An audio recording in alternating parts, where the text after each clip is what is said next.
Hello, hello, hello. Good afternoon, everybody. Or good morning to wherever you are. So this recording is a departure to the traditional execution that I used to do. I figured I gonna give you an idea of the few indicators that people use, or I personally use when I'm trading. I don't use them all the time, but I do use them often. There are leading indicators and lagging indicators. The leading indicators kind of give you a warning about what's going to come, what is about to happen. Think of it about when you hear when you're walking down the street and then a car passes by with high speed, and then you hear tires screeching.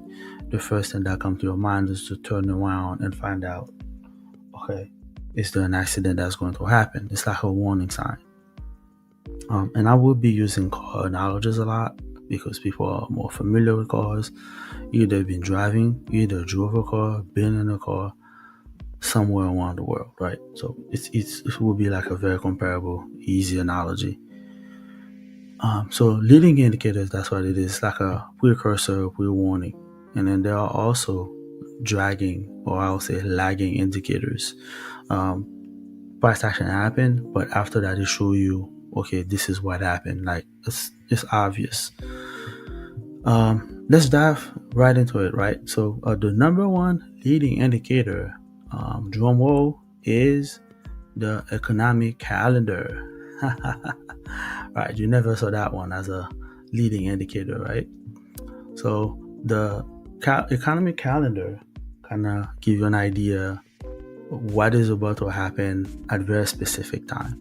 It's just like a TV guide. Back in the 90s, I don't know if they have this today. There used to be like a TV guide telling you what's going to happen when, what movie is about to go play. And then you can kind of either program your watch or you program it on your DVR or your computer or your headset to have it recorded. At least back in the 90s until the 2000s. That's the way it used to be. Well, it's the same thing here, right? So at very specific time, it tells you what are the big events that are going to happen. And you do have some legends here. And if you scroll down and you see the red one means market moving indicators. Wow, you really thought I'd make this one up, huh? That's a leading indicator. So these are the indicators that move the market a lot. If you're talking about Fed rate cuts, so it ties into all of that. But if you scroll down again, you'll see there are market moving indicators, and there are some that require some attention, and there are other key indicators, but it usually doesn't drag a lot of attention unless the state of the economy is under dire straits.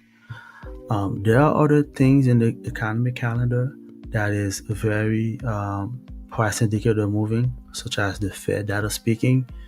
It's probably best for you to be out of the market because you don't know how wild the price action will be. So so the economic calendar, when you're talking about the employment rate, non-farm payroll, you're talking about CPI, PPI, and you're talking about employment, the jobless claims. So those are very good market indicators, and usually have a whole lot of them that happen around the same time. And some of these market indicators used to move the market a lot, especially back in the 90s and the 80s, such as the GDP one. He used to move the market a lot, but lately, not so much, because the country is not producing much. United States, at least, they consume a lot more than they produce, so it does not have any big effect, on price moving around. Which also kind of lead me into the second best indicator is the state of the economy, whether it's in the United States, whether it is abroad, the state of the economy, if there are any WAR or geopolitical conflicts going on around the world, that will tell you exactly how the market is going to move, will other nation be buying extra gold? Is there going to be a shortage of grain coming from Ukraine? So that may cause some price effect into the commodity market here in the United States. So because everything's kind of interconnected. And before I move on forward to the third leading indicator, I also would like to show you other tools you can use. It's the same thing as far as the economic calendar is concerned. It provides you the same thing going on around the world. So there are also other events for other markets around the world. And if you like to filter it by the country that you like, such as United States only, you can come here and you can select or unselect which country you want, and you can pick and choose what you'd like to see in your filters. But I like to keep it the default, show me everything and I would like to see. I don't use this website so much, so I mainly use this one.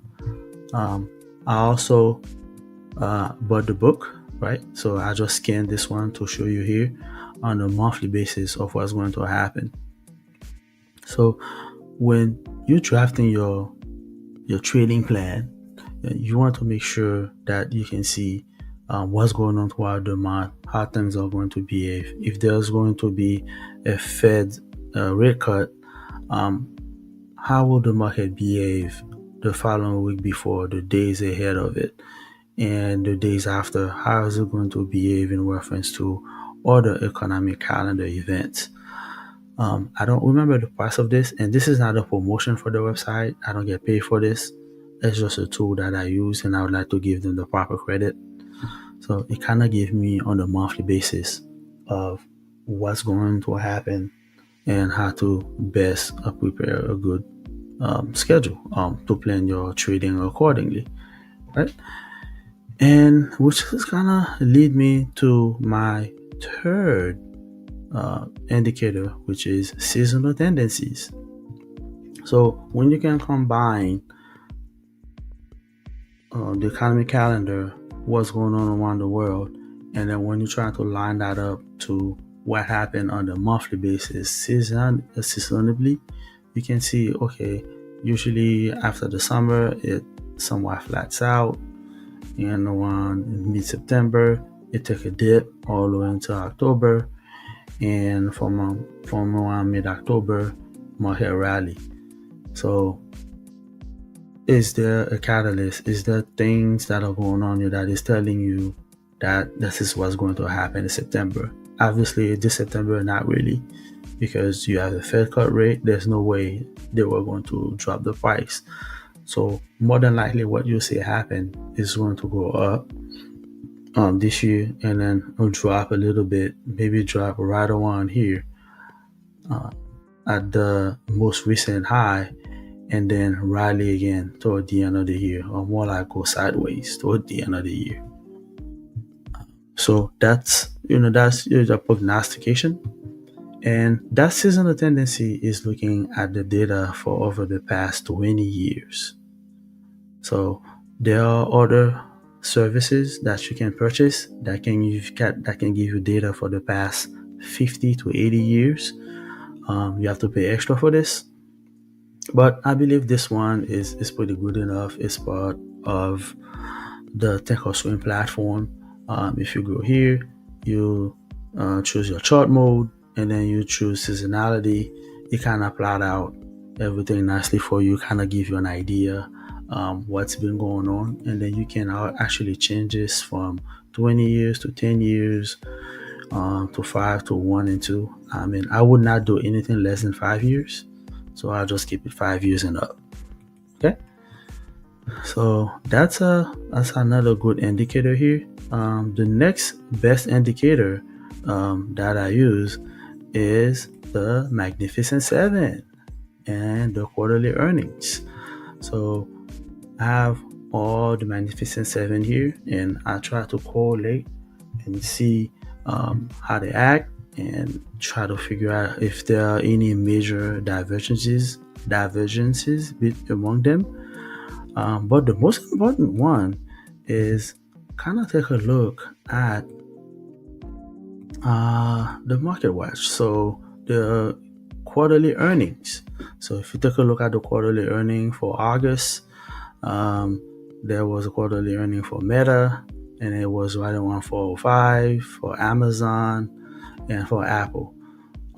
If you go back into your chart for, I'll say, was it August? For July 30th and July 31st, like right around after 4 p.m., you will probably see a lot of wild price action. And you may have wondered, okay, what causes all of that?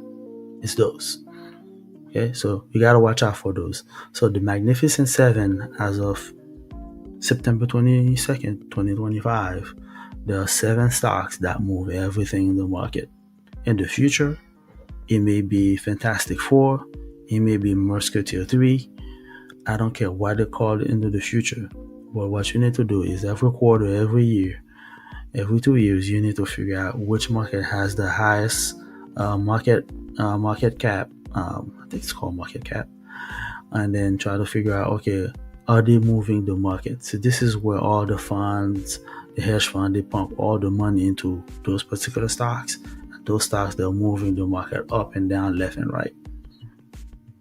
So that is a good indicator to keep in your radar. Another indicator that I use is open interest, plotted on a daily basis. I don't use this one as much, but when it comes to OPEX time and when the contracts are changing from the September contract to December contract, it's kind of a good tool indication to take a look at, okay, what are the amount of volume that is open for open interest, right? So a good tool to look at. And the next one down below is the Williams percent R. It's another indicator to kind of tell you how the retail world is thinking, how they're functioning. So when the stock reach this high, and then here it says overbought, but what most retail traders will think is, okay, if it's overbought, it's time to sell.